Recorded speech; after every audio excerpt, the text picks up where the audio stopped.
you were to run a marathon at the end of June, when would you start training? Most people would say, right now. And most people will know that training the week before or the day before the marathon wouldn't be such a good idea. Yet, when you ask students, when would you start studying or preparing for your June exam, most students will think, oh, I've got these 2 weeks right before, plenty of time, and if I give it a good push in the last days or even in the last night before the exam, I will be fine. This is, of course, recipe for disaster. It's recipe for underperformance. Today, I want to help you. I want to give you an inspiration. I want to give you a guideline to help you to perform better, to go to your full potential and maybe even more. I'm a lifelong athlete. I'm a runner. I've been training and competing since I was 14 years old, and I never really stopped. I ran on the track, I raced on the roads, and I raced on every distance between 800 meter, 5,000, 10,000, right up to that famous marathon. And in all these distances, my aim, my goal has been to improve, to get better, of course, to have better times. And it's a permanent search. You never stop. You can always do better. Perfection is right behind the corner.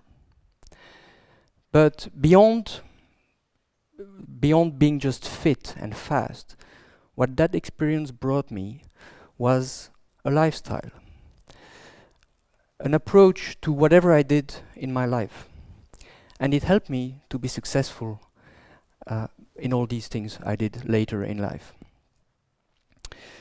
So by thinking and doing in everything I did like an athlete, like I did in my running, it helped me to reach my full potential in other areas and to reach my limit or go beyond. My greatest or biggest opponent in that was only myself. I'm also a teacher. I'm a math teacher. I converted to teaching quite late in life after my running career. And what I feel is that beyond the subject I'm teaching, beyond the math, the gift I can give to students is my running experience. I like to convey that search for perfection, for improvement. I see indeed that what students struggle most with is not the math, it's the approach. The way they approach the subject is the structure, the method. And so, very quickly, when I started teaching, I realized I was telling my students exactly the same thing that coaches would tell athletes. A typical student will start late, will try to catch up lost times in a hurry, will try to learn everything at once, be stressed, and go late to bed the day before the exam. This is just the opposite of what a successful athlete would do. So, the message is not to do sport. Of course, doing sport is good. It's great. You should all do sport. But the message is to think sport, to think like an athlete. By applying the principles that work in sport and that will make athletes successful, by thinking the same way, by applying these principles to your studies, you can only be successful. And why is this so powerful? Well, because of the simplicity of it. Everyone understands and everyone knows that you have to start early when you prepare for a sport event, a marathon. And everyone knows that you will have to build up gradually and be ready on time, with time to spare. And by that simplicity, and if you have that guideline, then the student, by realizing what works, it is so much more powerful than parents or teachers telling their kids or students to work more, to go and study. By doing so, the passive student becomes an active learner. Who is lifting the weights? Who goes training early in the morning? Who is doing the work? The athlete, not the coach. Yet, most students, and especially teenagers, they think that the teacher is going to do all the work. And we, students, we're going to just sit and the learning is going to happen magically. So, by saying this, I'm sure that most students realize that looking at the way they apply, looking at the way they approach their learning is problematic if they don't follow these guidelines that work for athletes. And it makes sense. When I tell my students that the sprinter Usain Bolt doesn't go to the gym the day before a final, that he doesn't go late to bed before an Olympic final, students agree. Often I got the response, it makes sense. That makes total sense. So I've got, from my experience as a runner, I've got 5 principles that I know work for athletes, that will make athletes successful. And I would like to share these principles with you, students, because I believe that they will make you successful in your studies. The first principle is progression. In sport, it is understood and accepted that you start at the bottom and gradually you improve to your best level. Now, students, if they accept that, if they understand what works with sport, will accept that yes, they will start at the bottom. And yes, there are some frustrations at the beginning. Often students get stuck by this frustration, don't go further. You have to accept that there is a learning curve. And by accepting that learning curve, you also accept that you have to start somewhere. And the important thing is to start. And you should start now. Now, the second principle is volume. The more you do something, the better you will be at it. And it's very democratic, especially in marathon. If you don't do the distance, if you don't run the mileage or the kilometers, you won't be good in your marathon. So the more you will invest, the more you will work, the greater your results will be. This is a fundamental rule that always works. This applies to any performance-based activity, like sport, learning to play an instrument, and of course, studies. The next principle is regularity. Repetition is the mother of all skills, and that repetition should be spread over time. How many times does a tennis player hit the ball? 100 times? 1,000 times? 1 million times? But it doesn't happen all in 1 week or a few days. It will happen over months, years. So, like in studies, it will be the same. If you can't learn the language in 3 days, you can't learn a language in 1 week. Everybody knows that.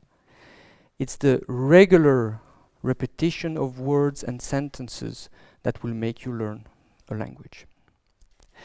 The fourth principle is variation. The successful athlete is the athlete that will have prepared for the unexpected. It is the athlete that will perform in any circumstances, whatever happens. So students should go explore beyond what is said in class, beyond the curriculum. And this is particularly easy these days with internet and access to so much information. That is being an active learner. That is taking ownership of your learning.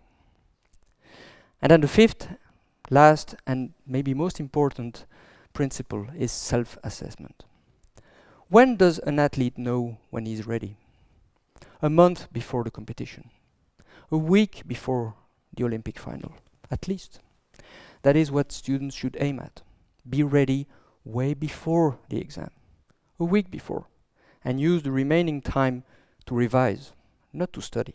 Just like an athlete will not work, but just maintain his level in the last week before an event. I invite students to apply these 5 principles. I strongly believe that it will help you to improve, to go beyond whatever limit you've set to yourself. I invite you to do it this year, straight away, and let me know after June how it went. Today, I'm still running. That's me. I now run ultra marathons. What does it mean? Ultra marathon means more than the marathon, more than 42 kilometers. I run races of 50, 80, 100 kilometers or more. There is no limit to the distance you can run. Now, when I first heard about running 100 kilometer, I thought, impossible. This is not for me. Despite all my experience in running, 100 kilometer was way beyond my limit. That was 8 years ago. Now I run almost double that distance. My last race, this one, was in September last year, and I ran 176 kilometers in the Alps with a cumulative climbing of 12,000 meters, which is 1.5 times the Everest, in 56 hours of continuous running with only 5 hours of sleep. So where are these limits? These limits of 8 years ago. Clearly, those limits were no real limits. So how do I do this? How do you tackle such a distance? Well, you apply those 5 principles.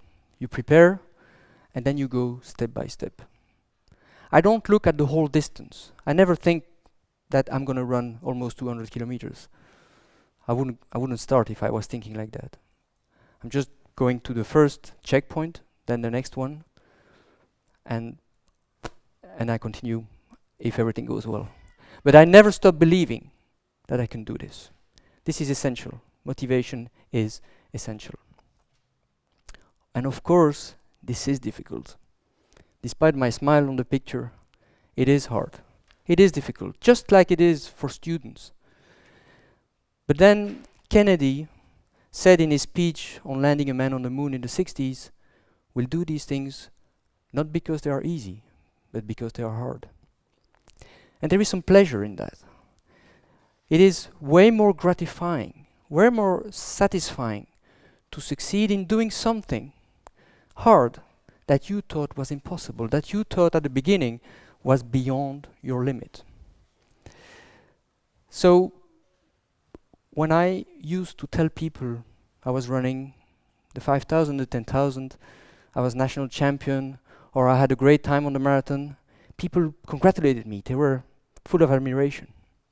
These days, when I say I run 170 kilometers in the mountains, they take a step back. They think, that guy's crazy. Maybe he's dangerous. Well, I believe that it is still less crazy than going to an exam unprepared or to study late the night before.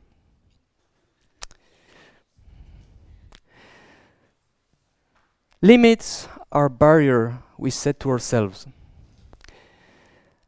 Limits are ideas.